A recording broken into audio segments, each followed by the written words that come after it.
Good afternoon. Welcome to SkedLIVE. Today is April 7th. My name is Laruen Courtenay, and here's what's making news now. We're starting with breaking news out of Manitoba. A man and woman have been taken to hospital in serious condition after being shot in Dakota Teepee First Nation in Winnipeg. The shootings occurred at two different locations, both residences in the community. The RCMP have put the First Nation on lockdown as they continue to search with dogs and tactical units. Police are looking for an Aboriginal male, 31 years old, from the community named Irvin William Tyson Pashi. He goes by the name Tyson. Tyson is considered armed and dangerous, and the police are warning residents to stay inside. Ontario's top court has given the green light for two class action lawsuits regarding kettling at the 2010 G20 summits. The lawsuits cover more than 1,000 people who say their rights were violated when they were detained by Toronto police. Kettling is a police tactic used for controlling large crowds during demonstrations, in which a barricade of officers move inward to contain a crowd within a limited area. The lawsuits allege people were then mass arrested indiscriminately and held in inhumane conditions at a detention center located inside an unused film studio. The decision means the claims can be heard as early as fall, pending further appeals by the police. A peaceful protest against police brutality in Montreal has turned violent. The demonstration speaking out against the shooting of Jean-Pierre Bonny, who was killed by a police rubber bullet during a drug raid last month, took a turn last night. About 200 protesters took to the streets during the day, but by 9 p.m. angry rioters began to smash car windows and loot stores. Riot officers moved in and the crowd turned towards the police station, throwing rocks and setting parked vehicles ablaze. The fire department was eventually able to move in and extinguish the fires around midnight. The Black Lives Matter Toronto group is facing criticism over a tweet from one of its co-founders. Yusura Kogali on February 9th tweeted, "Please Allah, give me strength to not kill these men and white folks out here today." This news comes after the Toronto group spent over 300 hours protesting outside of Toronto Police Headquarters in March. The protest resulted in face-to-face with Premier Kathleen Wynne, who promised further public meetings. Wynne, who met with the members of the group on Monday, said to CBC News she can't speak on the actions of one individual. The tweet has since been deleted, and the group has yet to give a comment. A doctor and a pharmacist from the Toronto area have been charged with participating in a fentanyl trafficking ring. The two are accused of using phony prescriptions to sell large quantities of the deadly opioid on the streets of Sudbury. Fentanyl is a prescription painkiller up to 100 times more toxic than morphine. Dr. George Otto and Shireen El-Azraq were charged with trafficking and possession of the drug. 5 other arrests were made in relation to the series of January raids that uncovered the scheme. Officers have also found $50,000 in cash and about 300 fentanyl patches worth an estimated $120,000. In 2014, Ontario saw 173 fatal overdoses related to fentanyl, though authorities believe the number will be higher for 2015. The World Health Organization is marking today, World Health Day, with a call for action on diabetes. The WHO says the number of people living with diabetes has nearly quadrupled since 1980 to 422 million adults, with most of them living in developing and low-income countries. In its first global report on diabetes, the WHO highlighted a set of specific, effective, and affordable actions to tackle diabetes. These include steps to prevent diabetes and diagnose, treat, and care for people with the disease. Rogers Communication is expanding low-cost internet services for tenants in the Toronto public housing. The $9.99 a month program is to be made available to social housing communities across Ontario, New Brunswick, and Newfoundland. There will be no credit checks, so tenants who may have had their Rogers services suspended in the past due to bill non-payment are eligible for the monthly program. Now let's see what's making news and entertainment. Thanks, Lauren. I'm Yanis Kamzi, and would you look at the time? It's entertainment time. 2 Toronto photographers say Drake threatened one of them at Polson Pier last night.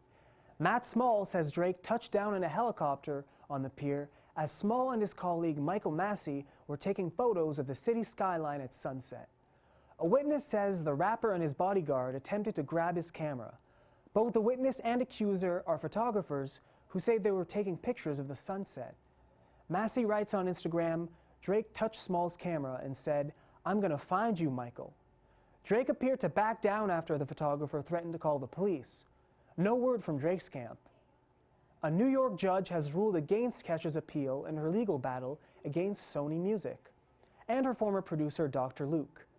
Kesha alleges Dr. Luke sexually assaulted her, threatened her family, and forced her to take drugs. The ruling dismisses all of these claims, saying Kesha could not prove these allegations took place in the state of New York. Hulk Hogan has won $140 million in his lawsuit against Gawker. Hogan says the site invaded his privacy when it posted a video of him having sex with his friend's wife. Hulk Hogan is a world-famous wrestler in the 1980s and 1990s, and his lawyer estimates the video has been viewed 7 million times since 2012. Gawker is appealing the verdict. Country music legend Merle Haggard has died at the age of 79. The singer died Wednesday from pneumonia. Haggard is known for country classics like Okie from Muskogee and Fight Inside of Me. Country stars Carrie Underwood, Charlie Daniels, Brad Paisley, and Dierks Bentley have all tweeted their condolences. American Idol says goodbye tonight. Kelly Clarkson and Carrie Underwood will perform. The father of reality singing competitions was the #1 show on television from its 2nd season all the way to its 9th season. This feat was previously unprecedented, and many have called Idol the most impactful show in the history of television. Judges Keith Urban, Harry Connick Jr., and Jennifer Lopez will also perform. Star Wars fans are buzzing about the Rogue One teaser trailer released today. Rogue One is a prequel to the very first Star Wars film from 1977. The trailer introduces us to Jyn Erso, a feisty young rebel who is tasked with stealing a technical readout of the Empire's most deadly weapon, the Death Star. Rogue One opens December 16th. Amy Schumer is upset with Glamour magazine for featuring her in their plus-size issue Without Asking. The comedian took to Instagram, writing that plus size is considered size 16 in America. Schumer says she goes between a size 6 and a size 8. Glamour's editor-in-chief, Cindy Leave, took to Twitter saying Glamour magazine put Schumer in the issue to represent body positivity. Leave tweeted Schumer was not identified as plus-sized. And that's all for entertainment. I'm Yanis Kamzi, and time for more news. Back to you, Lauren. Thanks, Yanis. A BC mother is looking for answers after a Greyhound bus driver forced her 2 daughters off the bus in the middle of the night. The girls, ages 12 and 16, were left at a remote bus stop where they waited for 5 hours. Their mother, who doesn't drive, enlisted the help of a family friend to track down the 2 girls and found them by early morning. The girls, who live with their father in Alberta, were visiting their mother in Prince George, BC over the spring break. Greyhound has launched an investigation, but a spokesperson said it appears the girls' tickets had expired and the bus was full. CBC's French radio station has reported that several Quebec police officers have been caught engaging in sexual misconduct while working as UN peacekeepers in Haiti. At least 2 of the officers in the United Nations Stabilization Mission have fathered children with Haitian women during their time overseas. The UN rules of engagement strictly prohibit having sex with residents while deployed. Once discovered, both men had received short suspensions. The UN acknowledges more needs to be done to address the issue of sexual misconduct. Canada's Department of Foreign Affairs said it will work with the UN to crack down on the problem, adding that it takes all allegations of misconduct very seriously.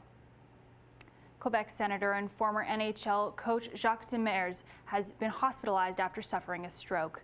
He is currently in stable condition in a Montreal hospital. The 71-year-old senator for Rigaud, Quebec, is well known for publicly speaking out in 2005 about his struggle with illiteracy, which he says was the result of an abusive childhood. Demers led the Montreal Canadiens to an unlikely Stanley Cup in 1993 and was appointed to the Senate in 2009. Now let's take a look at what's happening in the world of sports. Thanks, Lauren. The Leafs lost in their final home game of the season. The men in blue fell 5-1 to the Columbus Blue Jackets, and no one is really upset about it. If the Leafs earn no more than 2 points in their final 2 games, they will likely end up with a 20% chance to earn the #1 pick in the draft lottery. The Leafs play in Philadelphia tonight, and the puck drops at 7. Let's go Flyers. Continuing on with hockey, Wayne Gretzky made his final farewell to Rexall Place last night.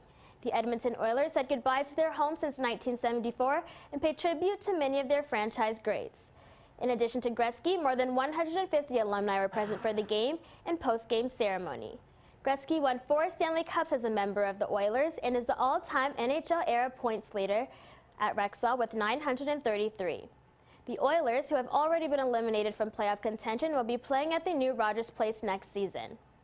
Now, about the game itself, the Oilers pulled out a 6-2 win against the Vancouver Canucks. Edmonton took a 5-1 lead in the third period with goals just 18 seconds apart by Patrick Maroon and Taylor Hall. Other scorers for the Oilers included Connor McDavid, Neil Yakupov, and Leon Draisaitl. Matt Bartowski and Bo Horvat both put one in for the Canucks. To complete your NHL roundup, the Detroit Red Wings extended their win streak to 3 with a 3-0 win over the Philadelphia Flyers. Darren Helm, Andreas Athanasiou, and Kyle Quincy scored for Detroit. The Red Wings lead Boston for 3rd place in the Atlantic Division, and the Flyers are tied with the Bruins for the 2nd wild card. In more alarming hockey news, the entire Russian U18 hockey team is being replaced due to a failed drug test. Yesterday, it was revealed that the head coach had been fired, and the entire roster will be replaced after too many players tested positive for meldonium.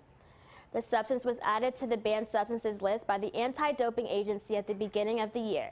The team is set to be replaced by Russia's U17 players, and the International Ice Hockey Federation Championship begins next week. The team was set to fly out today. Moving on to the ballpark, the Jays lost 5-3 against Tampa Bay Rays last night, and they split the series. Steven Souza's second home run of the game was a go-ahead 3-run drive in the 8th inning, which allowed the Rays to pull out the victory from behind. The Rays' Erasmo Ramirez allowed 1 hit over the final 2 innings. Josh Donaldson had a 3-run homer in the 3rd, but later came out of the game after suffering a calf strain. Matt Moore gave up 3 runs, 5 hits, and 2 walks in 5 innings and had 6 strikeouts. J.A. Happ allowed 2 runs and 7 hits in 6+ innings. The Jays open up a series with the Red Sox tomorrow. New York has banned smokeless tobacco at Yankee Stadium, Citi Field. The New York Mayor, Bill de Blasio, signed the ban into law just before 5 p.m. yesterday, and it took effect immediately.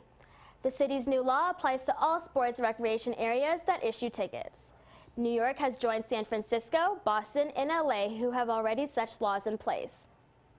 Moving to your NBA roundup, the LA teams went head-to-head last night, and the Clippers came out on top 91-81 against the Lakers. Blake Griffin and Chris Paul each had 13 before the starters sat out the 4th quarter. DeAndre Jordan and J.J. Redick scored 15 points apiece. Jordan Clarkson scored 13, and Julius Randle had a career-high 20 rebounds for the Lakers, who have lost 3 straight.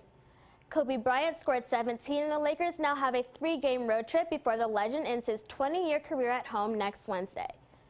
With LeBron James sitting out, the Pacers beat the Cavs 123-109 in Indianapolis last night. Paul George racked up 29, and C.J. Miles added 21. By winning their 3rd in a row, Indiana remains a half game ahead of 8th-place Detroit and pulls 3 games ahead of 9th-place Chicago. Kyrie Irving led the Cavs with 26 points and 6 assists, while Kevin Love had 23 points and 5 rebounds. The Portland Trail Blazers clinched a playoff spot last night with a 120-115 win over the Oklahoma City Thunder. Al-Farouq Aminu scored 27 points, and C.J. McCollum had 26, as 6 Blazers scored in double figures in their 6th victory in 7 games. The 80th Masters begins today in Augusta, Georgia. Tiger Woods will not be playing due to injury, but Jordan Spieth is looking to put on the green jacket again after winning the tournament last year. The tournament will last until Sunday. That's all for sports. I'm Rachel Clemens. Now back to you, Lauren. Thanks, Rachel. Islamic State fighters have kidnapped 300 cement workers in an area northeast of Damascus. The workers and contractors of Al-Badia Cement Company were taken from near the town of Demir. Their employer and officials have lost all contact with them. This is the same area where the militants launched an assault against the government forces earlier this week.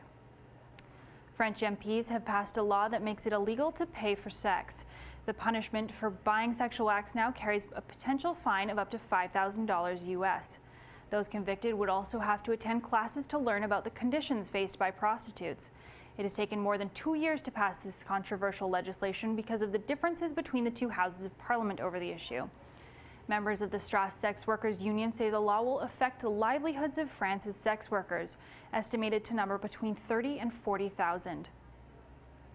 Danish police have arrested 4 people near Copenhagen on suspicion of being recruited by the Islamic State in Syria. Ammunition and weapons were also found in a connected search. Copenhagen Police, Denmark Security, and the Intelligence Service worked in conjunction to make the arrests in different locations across Copenhagen's metropolitan area. The 4 are set to appear in closed-door hearings on Friday. Turkey will grant temporary protection status to Syrian migrants sent back from Greek islands. This is one of the steps required under an agreement with the European Union to combat illegal migration.